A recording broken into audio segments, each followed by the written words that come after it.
অ দাদা ছাগলীজনী বেছি আপুনি পইচা কি কৰিলে নকবি বুজিছ জীৱনত মাইকী মানুহ থাকিলে কেতিয়াও আশা নকৰিবি ঘৰৰ কিবা এটা সম্পদ বেছি পালে কিবা এটা ল'ম বুলি ছাগলীজনী 1650 টকা মোক দি আছিল 1600 টকা দি আছে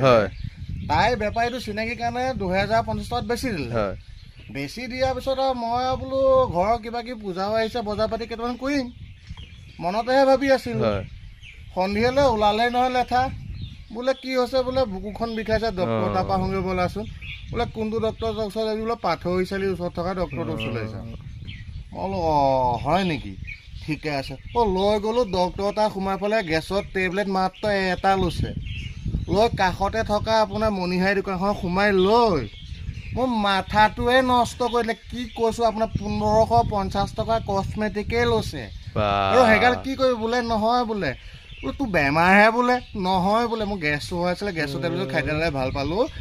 এই মই বস্তু কেইটামান মোৰ ল'ব লাগিছিল বিৰাট ইম্পৰ্টেণ্ট লগৰজনী ঘৰত বাৰ্থডে আছে তালৈ যাব লাগিব লগৰজনী ঘৰ বোলে বাৰ্থডে আছে পোৱালিটো বাৰ্থডে তালৈ যাব মোক 1550 টকা এতিয়াই চুনা লগালে আকৌ বাৰ্থডে বুলিবলেতো আকৌ কিবা এটা লাগিব দিয়কচোন আকৌ কিবা এটা নিশ্চয় দিব লাগিব মানে মই সেইটো কাৰণে ঘৰৰ সম্পত্তি নেবেছো তাই নথকা যদি মাকৰ ঘৰলৈ যায় মনে কাৰণে বেছি ফলে পইচা কেইটা বেংকত থবলৈ পাওঁ আৰু নহ'লে নাপাওঁ বুজিছে আপুনি নক'ব বেলেগক নক'ব শুনিলে নহয় একেবাৰে মোৰ চৰমটো একদম বৰবাদ হৈ যাব নক'ব দেই এয়াই মোৰ কাহিনী আৰু ছাগলী বেছি বৰবাদ